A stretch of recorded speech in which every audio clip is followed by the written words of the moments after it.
ఎందరో త్యాగమూర్తుల త్యాగఫలం ఆంధ్ర రాష్ట్రం. నేడు ఆంధ్రప్రదేశ్లో ప్రజలు సుఖ సంతోషాలుగా ఉన్నారా? ప్రస్తుతం ప్రజల మధ్య ఉన్న కులాల కుంపట్లు ఎవరి కోసం? చంద్రయాన్ రాకెట్ యుగంలో కూడా వర్ణ విభేదాలు దేనికి సంకేతాలు? రాజకీయ పార్టీల నేతలు ఏం చెప్తున్నారు? నేటి కాలంలో ప్రపంచాన్ని శాసించే మన యువత మేధాశక్తి ఏం కోరుకుంటుంది? తెలుసుకోవాలంటే ఆంధ్ర యువగలం. ప్రజల మాటే మా నోట. నమస్కారం. ఆంధ్రప్రదేశ్ సచివాలయ ఉద్యోగుల సంఘాన్ని నడపడానికి ఒక నాయకుడు కావాలను. మీరు వింటున్నది నిజమే. ఆంధ్రప్రదేశ్ సచివాలయ సంఘాన్ని ముందుకు నడిపించడానికి సచివాలయ ఉద్యోగుల సంఘ నాయకుడు కావాలను. ఇది ప్రభుత్వ ప్రకటన కాదు, కానీ ఉద్యోగుల యొక్క రోదనగా భావించాల్సినటువంటి పరిస్థితి కనబడుతుంది. ఎంతో కాలంగా ఎన్నో సంవత్సరాలుగా ఉద్యోగ సమస్యలపైన ప్రభుత్వంతో పోరాడి అదేవిధంగా వారికి అనుకూలంగా అనేక సమస్యలను ప్రసన్నం చేసినటువంటి ఉద్యోగ సంఘాల నాయకులు, అదేవిధంగా గతంలో కొనసాగినటువంటి అప్సా నాయకులు ఎంతోమంది ఒక పక్కన ఉండగా, ప్రస్తుతం అప్సాకి అత్యంత కీలకమైనటువంటి పరిపాలనా వ్యవస్థ, ఆంధ్రప్రదేశ్ పరిపాలనకు గుండెకాయగా ఉన్నటువంటి సచివాలయాన్ని నడిపించేటటువంటి ఉద్యోగులతో కీలకమైనటువంటి బాధ్యతలు నడిపిస్తారు. అదేవిధంగా ఆ ఉద్యోగులందరినీ ఒక్కతాటి పైన నడిపించడానికి కానీ, అదేవిధంగా వారి సమస్యలు ఏవైతున్నాయో ఆ సమస్యలు ప్రభుత్వం పైన దృష్టి పెట్టించి వారి సమస్యలు పరిష్కరించడానికి కానీ వారికి ఒక నాయకుడు కావాల్సినటువంటి పరిస్థితి కనబడుతుంది. ఎందుకంటే ఎంతో కాలంగా ఉన్నటువంటి అప్సాకి ప్రస్తుతం ఉన్న పరిస్థితుల్లో అక్కడ అప్సా అధ్యక్షుడు ఉన్నా కూడా లేనట్టే ఉన్న పరిస్థితి కనబడుతుంది. నేడు రాష్ట్రంలో కనుక గమనించినట్లయితే అనేక రకాలైనటువంటి సమస్యలతో ప్రజలు కానీ ఇతరులు కూడా ఇబ్బందులు పడుతున్నటువంటి పరిస్థితి ఒక వంతు అయితే, ప్రస్తుతం కనుక ఉద్యోగ సంఘాల నాయకులు ఎవరైతే ఉన్నారో ఆ ఉద్యోగులు కూడా అనేక రకాలైనటువంటి సమస్యలతో వారు కూడా పోరాడుతున్నారు అనేది అనటంలో ఎటువంటి సందేహం లేదు. ప్రస్తుతం తాజాగా వచ్చినటువంటి ప్రభుత్వం, చంద్రబాబు నాయుడు ముఖ్యమంత్రిగా కూటమి ప్రభుత్వం వచ్చిన తర్వాత ఉద్యోగులకు సంబంధించినటువంటి అనేక సమస్యలను పరిష్కరిస్తున్నటువంటి పరిస్థితి కనపడుతుంది. అయితే ఈ నేపథ్యంలో సచివాలయ ఉద్యోగులు ఎవరైతే ఉన్నారో ఆ ఉద్యోగులు వెళ్ళి ముఖ్యమంత్రిని కలిసి రిప్రజెంటేషన్ ఇచ్చేటటువంటి పరిస్థితి సచివాలయంలో లేదు. ఎందుకంటే ప్రస్తుతం కొనసాగుతున్నటువంటి వెంకట్రామరెడ్డి అప్సా అధ్యక్షుడిగాను, అదేవిధంగా రాష్ట్ర యూనియన్కి కూడా అధ్యక్షుడిగా బాధ్యత వహిస్తున్నటువంటి వెంకట్రామరెడ్డి గడిచిన ఎన్నికల సందర్భంలో ఆయన గత ప్రభుత్వం వైసీపీకి అనుకూలంగా ప్రచారం చేస్తున్నాడు, అనుకూలంగా పనిచేస్తున్నాడు, ఉద్యోగ నిబంధనలను పక్కన పెట్టి ఆయన వ్యవహరిస్తున్నాడు అంటూ కూడా ఆయన మీద ఎలక్షన్ సంఘానికి ఫిర్యాదులు వచ్చిన నేపథ్యంలో ఎన్నికల సంఘం ఆయన్ని సస్పెండ్ చేసినటువంటి పరిస్థితి కనబడుతుంది. ప్రస్తుతానికి అప్సాకి అధ్యక్షుడు లేడు. 6 నెలల కాలం జరుగుతున్నప్పటికి కూడా, అంటే ఈ ఎన్నికలు జరిగే ఈయన సస్పెండ్ అయినప్పుడు పరిస్థితి కనుక గమనించినట్టయితే 6 నెలలు గడిచిపోయింది. అంటే అప్సాకి అధ్యక్షుడు ఉన్నా కూడా లేనట్టే అనేటువంటి పరిస్థితి కనబడుతుంది. ఎందుకంటే ఈయన ఉద్యోగంలో ప్రస్తుతం ఆయన లేరు, కానీ అప్సా అధ్యక్షుడిగా కొనసాగుతున్నాడు అనేది మాత్రం మనకు వినపడుతున్నటువంటి పరిస్థితి. అయితే ఈ వ్యవహారంలో కూడా ఉద్యోగుల మధ్య భిన్నాభిప్రాయాలు ఉన్నటువంటి పరిస్థితి కనబడుతుంది. ఆయన ఇప్పుడు ఈ రాష్ట్రానికి ముఖ్యమంత్రిగా నారా చంద్రబాబు నాయుడు గారు వచ్చారు. ఆయన వచ్చిన సందర్భంలో ఆయన ఒక ఉద్యోగ సంఘ నాయకుడిగా ఉంటే కనుక ఆయన సచివాలయ ఉద్యోగ సంఘానికి అప్సాకి అదేవిధంగా నిజంగా ఆయన అధ్యక్షుడిగా ఉన్నట్టయితే, ఆయన కొనసాగుతున్నట్టుగా భావించినట్లయితే ఆయన రాష్ట్ర ముఖ్యమంత్రి కానీ అదేవిధంగా సిఎస్కి కానీ ఉద్యోగుల పక్షాన వెళ్ళి బొక్క ఇవ్వటం కానీ లేకపోతే ఒక వినతి పత్రం ఇవ్వటం కానీ చెయ్యాలి. ఈయన వన్ సైడ్గా పనిచేసినటువంటి పరిస్థితి కనబడుతుంది. ఈ నేపథ్యంలోనే నేడు ఉన్నటువంటి ముఖ్యమంత్రి చంద్రబాబు నాయుడుని వెళ్ళి కలిసే ప్రయత్నం కానీ ఆయనకి రిప్రజెంటేషన్ ఇచ్చేటటువంటి పరిస్థితి కానీ లేదు. అదేవిధంగా గతంలో కనుక మనం గమనించినట్లయితే సమైక్యాంధ్ర ఉద్యమ సందర్భంలో కావచ్చు, అటు ఉద్యోగ సంఘాలందరూ రాష్ట్ర వ్యాప్తంగా ఎన్నో ఉద్యమాలు చేసినప్పటికి కూడా అప్పుడు కంబైన్డ్ రాష్ట్రంలో సచివాలయానికి సంబంధించినటువంటి ఉద్యమాన్ని కీలకంగా నడిపించినటువంటి వ్యక్తి ఉప్పుటూరి మురళీకృష్ణ.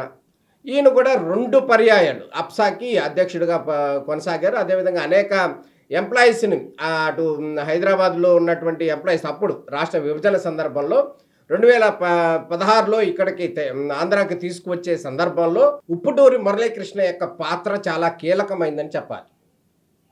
అప్పటి ముఖ్యమంత్రిగా ఉన్నటువంటి చంద్రబాబు నాయుడు, మురళీకృష్ణ, అదేవిధంగా అప్పుడు ఈ ఎన్‌జీఓ అధ్యక్షుడిగా ఉన్నటువంటి అశోక్ బాబు వీళ్ళందరూ కూడా సమన్వయంతో ఆ రోజు ఉద్యోగులని హైదరాబాద్ నుంచి వెలగపూడి సచివాలయానికి తీసుకురావడం, తీసుకొచ్చిన సందర్భంలోనే వారికి 5 రోజులు మాత్రమే ఉద్యోగ బాధ్యతలు ఇవ్వాలి. అదేవిధంగా వారు అక్కడి నుంచి ఇక్కడికి వస్తున్న సందర్భంలో ఇక్కడ ఫ్రీ అకామిడేషన్ ఇవ్వాలి అనేటటువంటి అనేక రకాలైనటువంటి వసతులు ఉద్యోగులకు కల్పిస్తూ అనేక రాయితీలు కూడా వాళ్ళకి ఇచ్చే ప్రక్రియలో అప్పుడు ఉన్నటువంటి అప్సా అధ్యక్షుడు చేసినటువంటి ప్రభుత్వంతో జరిగినటువంటి సంప్రదింపుల నేపథ్యంలో అప్పుడు ముఖ్యమంత్రిగా ఉన్నటువంటి చంద్రబాబు నాయుడు సానుకూలంగా స్పందించారు. ఆ విధంగా అప్పటి నుంచి ఇప్పటి వరకు కూడా కొనసాగుతున్నటువంటి పరిస్థితి ఆ 5 రోజుల ఉద్యోగ బాధ్యతలు. అదేవిధంగా కనుక గమనించినట్లయితే మరోసారి మళ్ళీ చంద్రబాబు నాయుడు రాష్ట్ర ముఖ్యమంత్రిగా అయ్యారు. కానీ ఈ సందర్భంలో ఇక్కడ ఉద్యోగులకు సంబంధించినటువంటి అనేక విషయాలు, అనేక సమస్యలు ఉన్నాయని చెప్పి ఉద్యోగులు వాపోతున్నటువంటి పరిస్థితి కనబడుతుంది. ప్రధానంగా కనుక గమనించినట్టయితే ఉద్యోగులు ఎవరైతే ఉన్నారో వాళ్ళకి సంబంధించి కొన్ని ఇష్యూస్ ఉన్నాయి. అవి ఏంటంటే ఐఆర్ కావచ్చు, పిఆర్సీ కావచ్చు, డిఏ కావచ్చు, అదేవిధంగా ఎర్నల్ లీవ్స్కి సంబంధించినటువంటి మనీ రావడానికి సంబంధించి కావచ్చు, అదేవిధంగా పదవి విరమణ పొందినటువంటి ఉద్యోగులు ఎవరైతే ఉన్నారో వారికి సంబంధించి పెన్షన్ డిక్లేర్ చేయటం కావచ్చు, వీటువంటి అంశాలు అనేక సమస్యలు కూడా వారి నెత్తి మీద ఉన్న పరిస్థితి కనపడుతుంది. వాళ్ళు వీళ్ళు ఎవరిని అడగాలో కూడా, ఏ విధంగా ప్రభుత్వానికి రిప్రజెంట్ చేయాలో కూడా తెలియనటువంటి పరిస్థితి ఉంది. అదేవిధంగా అన్నిటికీ కంటే కూడా ముఖ్యమైనటువంటి విషయం ఏదైతే ఉందో, ఒక ఉద్యోగి ఎవరైతే ఉన్నారో ఆ ఉద్యోగి రిటైర్మెంట్ అయిన తర్వాత ఏదో ఒక సొంత ఇంట్లో ఉండాలి అనేటటువంటి ఒక కళ ఉంటుంది. ఆ సందర్భంలోనే హైదరాబాద్లో ఉన్నటువంటి ఉద్యోగులందరినీ కూడా అమరావతికి తీసుకొచ్చిన సందర్భంలోనే అప్పుడు నారా చంద్రబాబు నాయుడు ఒక ప్రకటన చేశారు. అప్పుడు ఏంటంటే ఈ రాష్ట్రానికి వచ్చినటువంటి సచివాలయ ఉద్యోగులు కావచ్చు, అదేవిధంగా ఐఏఎస్ అధికారులు కావచ్చు, ఐపీఎస్ అధికారులు కావచ్చు, జడ్జిలు కావచ్చు, అదేవిధంగా పత్రికా విలేకరులు కావచ్చు, వీరందరికీ కూడా ఆంధ్రప్రదేశ్లో ఉండటానికి సంబంధించి నివాస స్థలం ఇవ్వాలి అనేది ప్రధానమైనటువంటి అప్పుడు ఉద్యోగులు వీరందరూ కూడా ముఖ్యమంత్రిని కోరటం జరిగింది. అదేవిధంగా అప్పటి ముఖ్యమంత్రి, ఇప్పటి ముఖ్యమంత్రి చంద్రబాబు నాయుడు క్లియర్గా వారికి హామీ ఇచ్చారు. ఏదైతే ప్రజల రాజధాని ఏదైతే ఉందో ఆ రాజధానిలోనే ఉద్యోగులకు సంబంధించినటువంటి ఇళ్ల స్థలాలు ఇవ్వటానికి క్లియర్గా దానికి సంబంధించినటువంటి ప్రొసీడింగ్స్, ఫైల్స్ అన్నీ కూడా ముందుకు వెళ్ళినటువంటి పరిస్థితి 2019లో. అయితే ఆ తర్వాత మారినటువంటి ప్రభుత్వము, తర్వాత వచ్చినటువంటి వైఎస్ఆర్సీపీ ప్రభుత్వము ఆ నేపథ్యంలోనే ఉద్యోగుల విషయానికి సంబంధించి కానీ ఐఏఎస్ అధికారుల విషయానికి సంబంధించి అన్నీ కూడా పక్కన పడేసినటువంటి పరిస్థితి. మళ్ళీ తాజాగా కనుక గమనించినట్టయితే ముఖ్యమంత్రిగా చంద్రబాబు నాయుడు వచ్చారు, అదేవిధంగా మున్సిపల్ శాఖ మంత్రిగా నారాయణ వచ్చారు.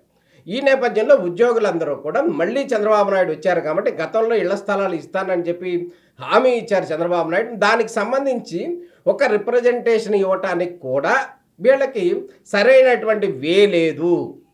ఎందుకంటే ప్రస్తుతం ఉన్నటువంటి అప్సా అధ్యక్షుడు వైఎస్ఆర్సీపీకి వన్ సైడ్గా పనిచేశాడంటూ కూడా ఆయన సస్పెండ్ అయినటువంటి పరిస్థితి. గతంలో పనిచేసినటువంటి మురళీకృష్ణ ఎవరైతే ఉన్నారో ఆయన గడిచిన 5 సంవత్సరాల్లో కూడా అనేక రకాలైనటువంటి వైసీపీ ప్రభుత్వం వచ్చిన సందర్భంలో అనేక ఇబ్బందులు పడ్డాడని చెప్పి ఆయన తాత్కాలికంగా పక్కకు తప్పుకున్నటువంటి పరిస్థితి. మళ్ళీ ప్రస్తుతము యాక్టివ్గా ఉన్నటువంటి పరిస్థితి. అంటే కనుక గమనించినట్టయితే ప్రస్తుతం అప్సా ఉందో లేదో కూడా తెలియనటువంటి పరిస్థితి. ఉద్యోగుల సమస్యలు ఎవరైతే ఉన్నాయో ఆ సమస్యలు ఎవరికి చెప్పుకోవాలో తెలియనటువంటి పరిస్థితి. అసలు అంతేందుకు ఒక విచిత్రమైనటువంటి సంఘటన ఏదైతే ఉందో, మొన్న బుడమేరు వరదలు వచ్చిన సందర్భంలో ఉద్యోగుల తరపున, సచివాలయ ఉద్యోగుల తరపున కొంత మొత్తం రాష్ట్ర ముఖ్యమంత్రికి కొంత సహాయం చేశారు. ఈ సహాయం చేసిన సందర్భంలో అప్సా అధ్యక్షుడు లేడు.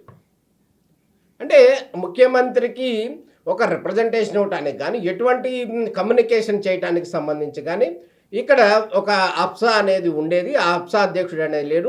ఉద్యోగులకు సంబంధించినటువంటి అంశాలు ఏవి చర్చించడానికి సంబంధించి అక్కడ మూవ్ అవ్వట్లేదు. అదేవిధంగా 1 బ్లాక్స్ ఏదైతే ఉందో, ముఖ్యమంత్రి ఉండేటటువంటి కార్యాలయం ఏదైతే ఉందో సచివాలయం, ఆ సచివాలయానికి అసలు అప్సా ఉద్యోగులకు ఎవరికి ఎంట్రీ లేదు.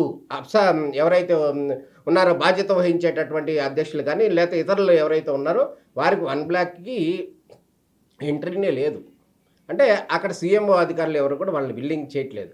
అదేవిధంగా గతంలో పనిచేసినటువంటి ఉద్యోగి ఈ వ్యవహారాలకు దూరంగా ఉంటున్నటువంటి పరిస్థితి. ఈ నేపథ్యంలో ఆంధ్రప్రదేశ్ సచివాలయానికి సంబంధించి వారికి వ్యవహారాలకు సంబంధించి, వారి సమస్యలకు సంబంధించి ప్రభుత్వంతో చర్చించేందుకు గానీ, అదేవిధంగా వారి సమస్యలు పరిష్కరించేందుకు గానీ, ప్రభుత్వ పరంగా పాలన ముందుకు తీసుకువెళ్ళేటటువంటి అంశాలు ఏవైతే ఉన్నాయో వాటికి సంబంధించి గానీ, ప్రభుత్వంతో చర్చించడానికి సంబంధించి గానీ, ఒక నాయకుడు కావాలి అని వారి మనోగతంగా ఉద్యోగులందరూ కూడా ముక్త కంఠంతో కోరుతున్నటువంటి పరిస్థితి కనపడుతుంది. ఎందుకంటే ఒక్క సమస్యను కూడా, ఒక్క చిన్న విషయాన్ని కూడా ప్రభుత్వం దృష్టికి తీసుకెళ్ళలేకపోతున్నారు. అదేవిధంగా గతంలో గనక గమనించినట్టయితే అప్పుడు ముఖ్యమంత్రి, అప్పుడు అప్సా అధ్యక్షుడు ఎవరైతే ఉన్నారో ఆయనతో కొన్ని సంప్రదించి కొన్ని ఇష్యూలకు సంబంధించి చాలా సామరస్యంగా చర్చించేటటువంటి పరిస్థితి ఉండేది. కానీ ప్రస్తుతం అటువంటి పరిస్థితి లేదు. గతంలో వైసీపీలో ప్రభుత్వంలో కొనసాగినటువంటి అధ్యక్షుడే ప్రస్తుతం ఉండటం, ఇంకా దానికి సంబంధించినటువంటి ఆయన ఆల్రెడీ సస్పెండ్ అయిపోయి ఉండటం, కానీ అప్సా మాత్రం ఇది సపరేట్ అంటూ ఇది సపరేట్‌గా ఉండటం అనేది ఏదైతే భిన్న కోణాలు ఏవైతే ఉన్నాయో ఇవన్నీ కూడా వృధా ప్రయాసగా వాళ్ళందరూ చెప్తున్నారు. అదేవిధంగా వాళ్ళు ప్రధానంగా డిమాండ్ చేసేది ఏదంటే ఈ అప్సా ఏదైతే ఉందో గత ప్రభుత్వంలో వచ్చినటువంటి ఎవరైతే ఉన్నారో ఆ బాడీ ఏదైతే ఉందో ఆ బాడీని మొత్తాన్ని డిజాల్వ్ చేయాలి అని చెప్పి వాళ్ళు కోరుతున్నటువంటి పరిస్థితి కనపడుతుంది. దాంట్లో భాగంగానే దీనికి సంబంధించినటువంటి ఫిర్యాదులు కూడా రాష్ట్ర ముఖ్యమంత్రి కార్యాలయానికి, అదేవిధంగా సీఎస్ కార్యాలయానికి వెళ్ళాయి అనేది మనకి అందుతున్నటువంటి సమాచారం. దాంట్లో భాగంగానే మనం గమనించాల్సినటువంటి విషయం ఏమైతే ఉందో ఉద్యోగుల సమస్యలు ప్రధానంగా ప్రభుత్వంతో చర్చించేందుకు కానీ, ఉద్యోగుల సమస్యలు ఏవైతే ఉన్నాయో ఉద్యోగ సమస్యలు చర్చించడానికి కానీ, గతంలో కనుక గమనించినట్టయితే రాష్ట్రంలో ఇప్పుడు సచివాలయంలో గమనించినట్లయితే మిడ్ లెవెల్ ఆఫీసర్స్ ఎవరైతే ఉన్నారో 28 మంది అధికారులని ఎట్లయింటే అట్లా బదిలీ చేసేశారు. అదేవిధంగా ఏఎస్లను కూడా బదిలీ చేసేశారు. రేపు మాపో సెక్షన్ ఆఫీసర్స్ 250 మంది ఉన్నారు, వాళ్ళందరినీ కూడా అటు ఇటు బదిలీ చేసే అవకాశం కనపడుతుంది. అంటే ఈ ట్రాన్స్ఫర్స్ అనేటటువంటి అంశం ఏదైతే ఉందో ఇది ఏ విధంగా గందరగోళంగా జరిగిందనేది మనం ఒక ఉదాహరణ చెప్పుకుంటే, గడిచిన 2.5 నెలల క్రితం సచివాలయంలో ఉండేటటువంటి మిడ్ లెవెల్ ఆఫీసర్స్ని 28 మందిని ట్రాన్స్ఫర్ చేశారు. అయితే ఇప్పటి వరకు కూడా దాదాపు 5గురు కూడా ఉద్యోగులు ఎవరో కూడా అందులో చేరలేదు. అంటే వారు ఏ విధమైనటువంటి కన్సల్టేషన్స్ చేయకుండా వన్ సైడ్గా దానికి సంబంధించినటువంటి బదిలీల ప్రక్రియ చేశారు కాబట్టే ఆ ఉద్యోగులు దాన్ని అవాయిడ్ చేశారు. అదేవిధంగా కనుక ప్రభుత్వం కూడా ఏం చేయలేనటువంటి పరిస్థితి కనపడుతుంది. అంటే ప్రభుత్వం ముందే దీనికి సంబంధించినటువంటి ట్రాన్స్ఫర్స్ కానీ, ఉద్యోగాలకు సంబంధించినటువంటి అంశాలను కనుక చర్చించి బదిలీలు కనుక చేసినట్టయితే ఎటువంటి ఇబ్బంది ఉండదు అనేది ప్రధానంగా వాళ్ళు చెప్తున్నటువంటి వర్షను. మొత్తాన్ని కనుక ఈ ఉద్యోగులకు సంబంధించినటువంటి వర్షన్ ఏదైతే ఉందో ఐఆర్ కావచ్చు, డిఏ కావచ్చు, అదేవిధంగా ఎర్నల్ లీవ్స్ కావచ్చు, అన్నిటికీ మించి ఇళ్ల స్థలం సంపాదించేటటువంటి అంశం ఏదైతే ఉందో రిటైర్ అయిపోతున్నటువంటి పరిస్థితి కొంతమంది అయితే వారికి సంబంధించినటువంటి అంశం మీద ప్రభుత్వంతో చర్చించి ప్రభుత్వం దగ్గర నుంచి కూడా దానికి సంబంధించి సానుకూలమైనటువంటి నిర్ణయం వస్తే కనుక చాలా మంచిగా ఉంటుంది. అదేవిధంగా ప్రభుత్వానికి పనిచేయడానికి సిద్ధంగా ఉన్నాం. కానీ ఆ వర్షన్ను సంబంధించినటువంటి ప్రభుత్వానికి చేరవేసే వాళ్ళు లేరు. అదేవిధంగా ఉద్యోగ సమస్యలు వారికి చెప్పేవాళ్ళు లేరు. పిఆర్సీ అంశం అసలు చర్చించే వాళ్ళు లేరు, అడిగేవాళ్ళు లేరు. మిగతా ఉద్యోగ సంఘాలు ఎన్ని ఉన్నప్పటికీ కూడా సచివాలయ ఉద్యోగ సంఘం అనేది డిఫరెంట్. అదేవిధంగా ముఖ్యమంత్రికి దగ్గరగా ఉండేటటువంటి అప్సా అనేది ఉంది. అదేవిధంగా అనేక అంశాల మీద ప్రధానంగా అనేక పరిపాలన అంశాల మీద చర్చించేది, కీలక నిర్ణయాలు తీసుకునేది కనుక గమనించినట్టయితే సచివాలయమే. ఈ సచివాలయం నేపథ్యంలోనే అక్కడ నడిపించే నాయకుడు కావాలను అని ప్రధానంగా వాళ్ళందరూ కూడా డిమాండ్ చేస్తున్నటువంటి పరిస్థితి కనబడుతుంది. ఈ నేపథ్యంలో రాష్ట్ర ప్రభుత్వం ఏ విధంగా యాక్ట్ చేస్తుంది, అదేవిధంగా ఏ విధంగా ముందుకు వెళుతుంది, ఎవరి అభిప్రాయాలని ప్రభుత్వం స్వీకరిస్తుంది అనేది అయితే మనం వేచి చూడాల్సిన పరిస్థితి కనబడుతుంది. ప్రస్తుతం అయితే కనుక సచివాలయ అప్సా అధ్యక్షుడు అంశం ఏదైతే ఉందో అందులో మాత్రం మీమాంస కొనసాగుతుంది, క్వశ్చన్ మార్క్ కొనసాగుతుంది. వారికి రిప్రజెంటేషన్ చేసేటటువంటి పరిస్థితి లేదు. అనాథగా మారిపోయినటువంటి సచివాలయం ఉద్యోగుల సంఘం అధ్యక్షుడి పాత్ర అనేది మాత్రం వాళ్ళందరూ కూడా చెప్తున్నటువంటి వర్షం. ఈ సమస్యని రాష్ట్ర ప్రభుత్వం త్వరలో పరిష్కరించాలని చెప్పి వారందరూ కూడా ముక్త కంఠంతో కోరుతున్నటువంటి పరిస్థితి. ఏం జరుగుతుందనేది మాత్రం వేచి చూడాలి. నమస్కారం.